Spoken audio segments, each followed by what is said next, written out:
Opa, tudo bem? Como você está? Estamos aqui hoje para a gente poder continuar com o nosso projeto da leitura bíblica por durante um ano.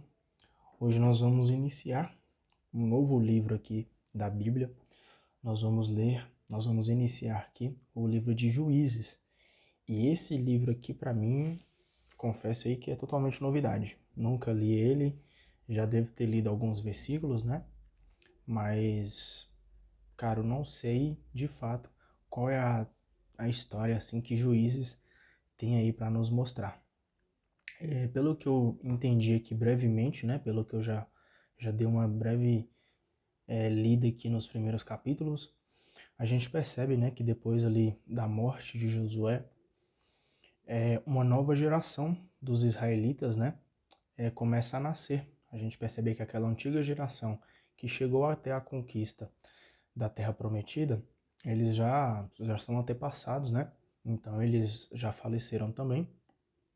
Uma nova geração está aí, prestes, né, a poder continuar todo esse trajeto, todo esse projeto aí que Deus quis para a vida deles. Mas, pelo que eu percebi aqui, pelo que eu entendi brevemente do livro de Juízes, é que essa nova geração dos filhos de Israel não conhece muito a palavra de Deus, não conhece muito o projeto de Deus para a vida deles. E eles começam, né, a adorar falsos deuses, a adorar falsas ideologias. Então eles se perdem ali no caminho.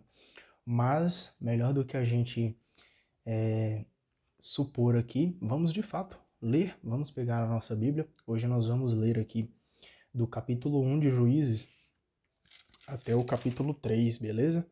Então vamos pegar a nossa Bíblia aí para a gente poder entender de fato o que essa palavra aqui no livro de Juízes tem para dizer para a gente. Iniciando aqui no capítulo 1. Depois que Josué morreu, os israelitas consultaram a Javé.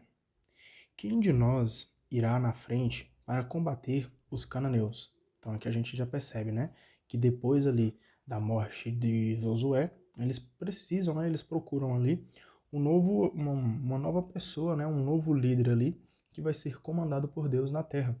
Então eles ficam ali na dúvida, o que vai ser de nós aqui para frente, né? Javé respondeu, Judá irá na frente, porque eu entreguei a terra nas mãos dele. Então Judá disse a seu irmão Simeão, venha comigo para a região que me coube por sorteio. Lutaremos contra os cananeus e depois eu irei com você até a região que lhe coube por sorteio. E Simeão foi com ele. Então Judá subiu e Javé lhe entregou os cananeus e ferezeus. Derrotaram 10.000 homens em Bezeque. Quando derrotaram os cananeus e ferezeus, encontraram Adoni-Bezeque em Bezeque e lutaram contra ele. Adoni-Bezeque fugiu, mas eles o perseguiram, o agarraram e lhe cortaram os polegares das mãos e dos pés. Adoni-Bezeque disse então, 70 reis, com os polegares cortados das mãos e dos pés, catavam as migalhas debaixo da minha mesa. Deus agora está me cobrando aquilo que eu mesmo fiz. E levaram Adoni-Bezeque para Jerusalém, onde ele morreu. Os descendentes de Judá atacaram Jerusalém e a conquistaram. Mataram os habitantes a fio de espada e puseram fogo na cidade. Em seguida, os descendentes de Judá desceram para atacar os cananeus que habitavam na região montanhosa, no Neguebe e na planície. Judá também enfrentou os cananeus que moravam em Hebrom, que antigamente se chamava Cariate Arbe, e derrotou Cesai, Aimã e Toumai. Daí atacou os habitantes de Dafir, que antigamente se chamava Cariate Sefer. Caleb havia dito, darei como esposa minha filha Aquisa para quem tomar Cariate Sefer de assalto. Otoniel, filho de Senés, irmão mais novo de Caleb, conquistou Cariate Sefer, e Caleb lhe deu sua filha Aquisa como esposa. No dia do casamento, Otoniel induziu Aquisa a pedir um terreno ao pai. Ela então apeou do jumento e Caleb lhe perguntou, o que você quer? Ela respondeu, faça-me um favor. Você me deu terra árida, dê-me também alguma fonte de água. E Caleb lhe deu as fontes do alto e as fontes de baixo. Os descendentes do sogro quenita de Moisés subiram da cidade das palmeiras com os descendentes de Judá. Foram para o deserto de Judá, ao sul de Arade, e se estabeleceram entre os amalecitas. Depois Judá acompanhou seu irmão Simeão, e juntos derrotaram os cananeus que moravam em Cefate, e entregaram a cidade ao extermínio. Por isso a cidade ficou sendo chamada Horma. E Judá tomou Gaza, Ascalon e Acaron, com seus respectivos territórios. Javé estava com Judá, que expulsou os habitantes da região montanhosa, mas não conseguiu expulsar os habitantes da planície, porque estes possuíam carros de ferro. Conforme fora estabelecido por Moisés, Hebron foi dada a Calebe, que daí expulsou os 3 filhos de Enaque. Os benjaminitas, porém, não expulsaram os jebuseus que habitavam em Jerusalém. Por isso, os jebuseus habitam com os benjaminitas em Jerusalém até o dia de hoje. A gente está vendo aqui, né, que a conquista da terra continua, tá? Só para ficar mais claro aí. Os da casa de José, por sua vez, subiram contra Betel, e Javé estava com eles. A casa de José mandou fazer um reconhecimento nas vizinhanças de Betel, cidade que antes se chamava Luza. Os espiões viram alguém saindo da cidade e lhe disseram: Mostre-nos por onde se entra na cidade, e nós lhe pouparemos a vida. O homem lhe mostrou por onde entrar na cidade, e eles passaram a cidade ao fio de espada, mas pouparam esse homem e toda a sua família. Esse homem foi para a terra dos heteus e aí construiu uma cidade, a qual deu o nome de Luza. Esse é o nome dela até o dia de hoje.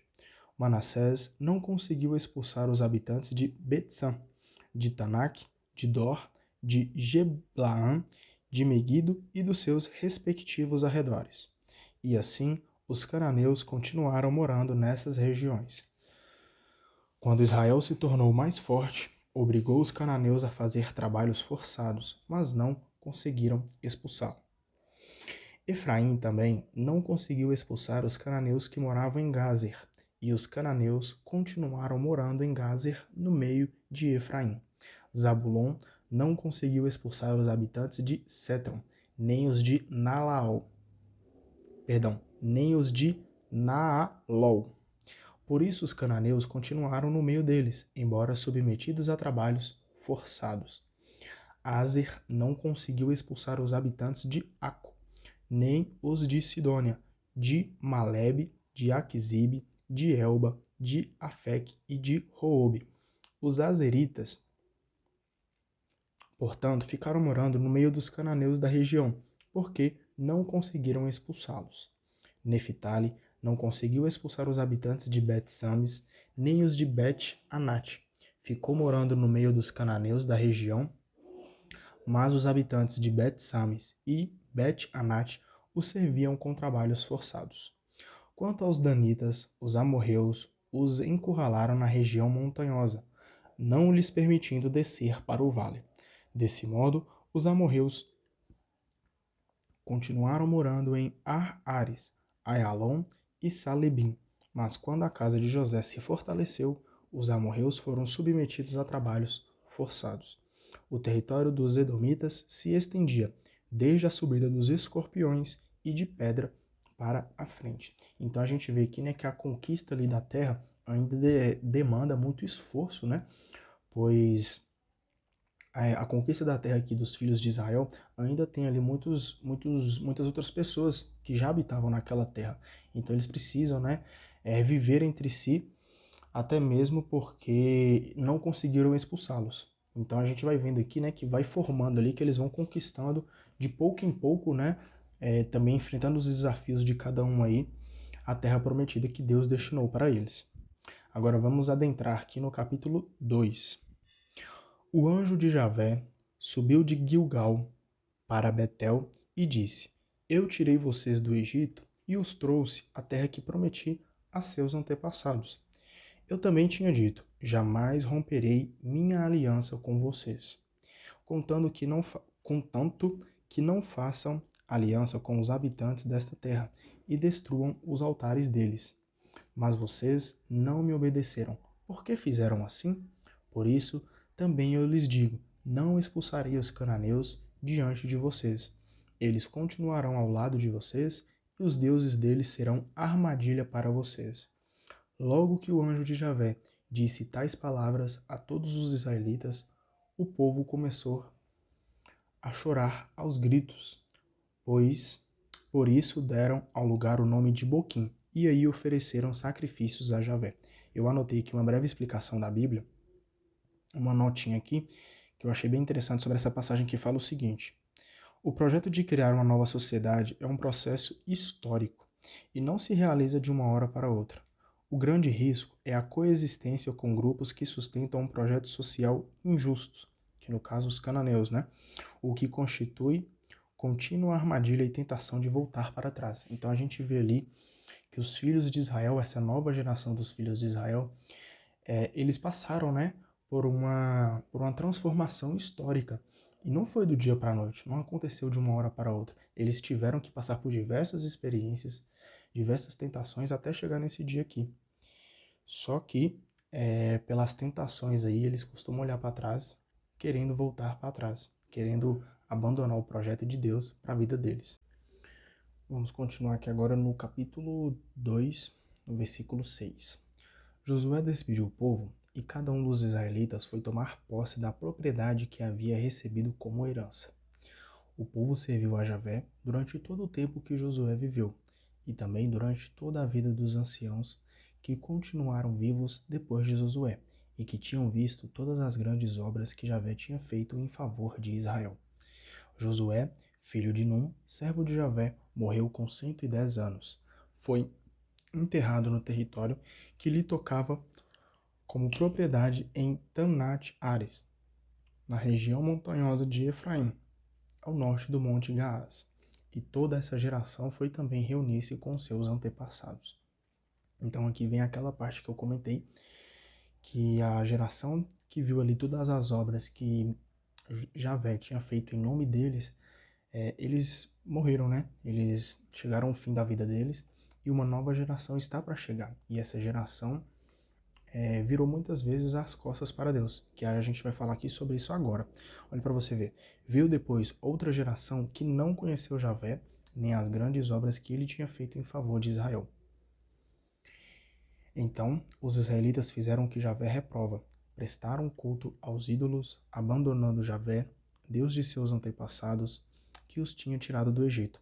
Foram atrás de outros deuses, deuses dos povos vizinhos, e os adoraram, provocando Javé. Ou seja, além deles não se colocarem, né, ali à disposição para conhecer a Deus, eles viraram as costas para Deus e começaram a adorar deuses, né, deuses dos vizinhos deles ali, e provocando ali Javé. Abandonaram Javé e prestaram culto a Baal e a Astarte. A ira de Javé se inflamou então contra Israel, e ele os entregou ao poder de assaltantes, que os despojaram e venderam aos inimigos vizinhos, de modo que os israelitas já não conseguiam resistir. Em qualquer coisa que realizavam, a mão de Javé estava contra eles, exatamente como Javé lhes tinha dito e jurado, e chegaram a uma situação desesperadora. Então aqui nos mostra, né?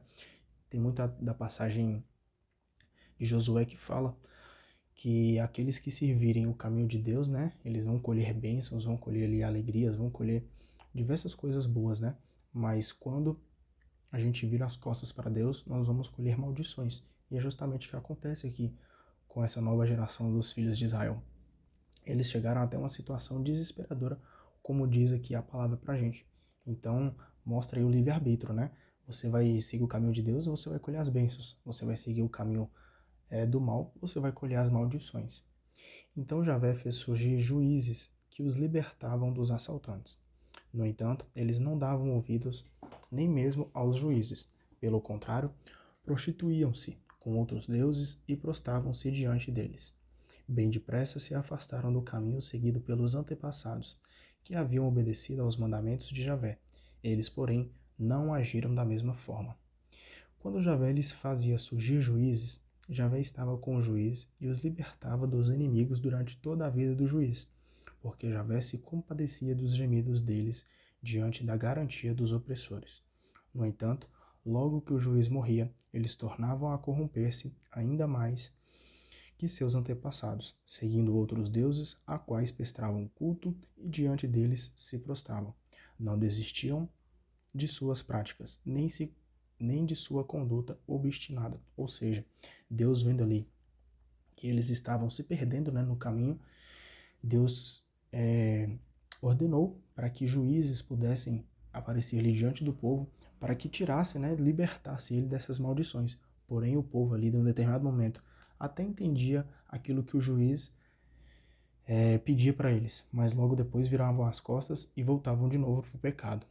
Por isso, a ira de Javé se inflamou contra Israel, e Javé declarou: já que essa gente violou a aliança que eu fiz com seus antepassados e não me obedeceu, eu também, de minha parte, não expulsarei da presença deles nenhuma das nações que Josué deixou ficar quando morreu.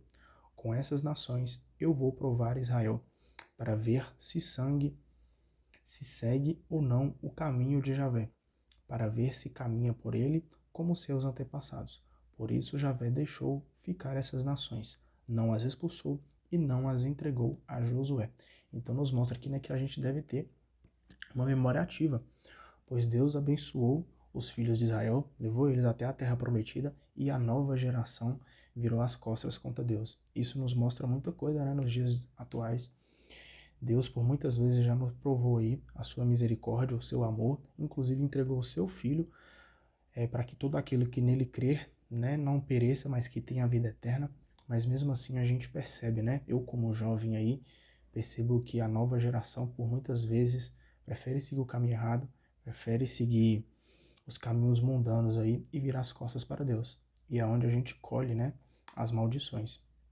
Então é bem interessante o que a gente vai fazendo essa breve comparação aí, e a gente percebe que as coisas continuam a se repetir, que as novas gerações que estão vindo, as novas gerações aí de pessoas, de mulheres, de homens, são gerações que se corrompem e se deixam corromper pelas maldições desse mundo.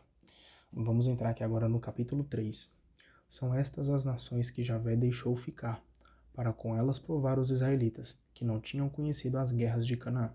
Foi para ensinar a estratégia militar para as novas gerações de israelitas, que não tinham experiência de guerra. São estas as nações: os 5 principados filisteus, todos os cananeus, os sidônios e também os heteus, que habitam as montanhas do Líbano, desde o monte Baal-Hermon até a entrada de Enate. Essas nações serviram para provar Israel e ver se ele obedeceria os mandamentos de Javé, promulgados a seus antepassados por meio de Moisés. Assim, os israelitas viveram no meio dos cananeus, heteus, amorreus, ferezeus, heveus e jebuseus. Tomaram as filhas dele como esposa, deram para eles suas filhas em casamento e prestaram culto aos deuses deles. Agora a gente vai ver aqui que Deus vai apresentar, né, o ponto principal, vamos dizer aqui que é o ponto-chave, né, do livro de Juízes, é o tema principal, né, era essa palavra que estava faltando, que é onde ele vai apresentar alguns juízes ali para ajudar o povo na libertação. Mas a gente vai perceber ali que por diversas vezes Deus mandou vários juízes em nome dele para que pudesse ali tirar o povo da escravidão, tirar o povo do pecado, né? Mas o povo sempre virava as costas e voltava para o pecado. Olha para você ver. Versículo 7. Os israelitas fizeram o que Javé reprova. Esqueceram-se de Javé, seu Deus, e serviram a Baal e a Azera, ou seja, servindo outros deuses. Então se acendeu contra os israelitas a ira de Javé, que os entregou nas mãos de Cusã-Razataim, rei de Arã, entre rios, e os israelitas ficaram submetidos a Cusã-Razataim durante 8 anos.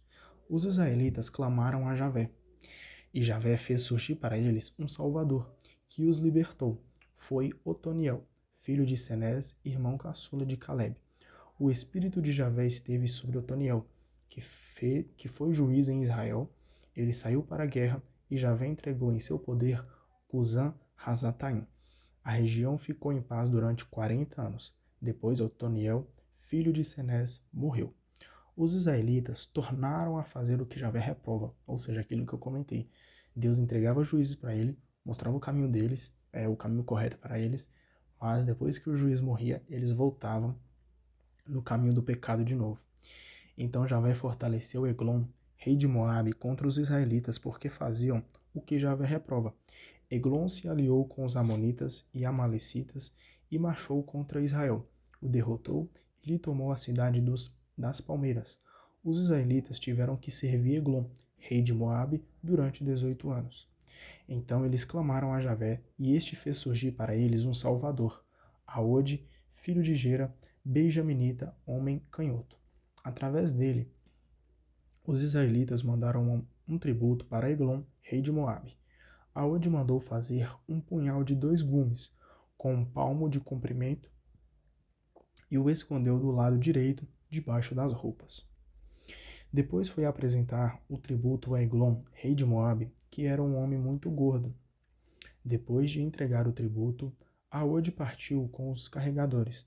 Ao chegar ao lugar chamado Ídolos, que fica perto de Gilgal, voltou e disse a Eglon: Majestade, tenho uma mensagem secreta para lhe comunicar. O rei pediu que os deixassem a sós, e todos os que aí estavam se retiraram. Então Aode se aproximou do rei, que estava sentado na sua sala particular de verão, no andar superior, e lhe disse: Tenho uma mensagem de Deus para lhe comunicar. Quando o rei se levantou do trono, Aode estendeu a mão esquerda, apanhou o punhal do lado direito e o enterrou na barriga de Eglon.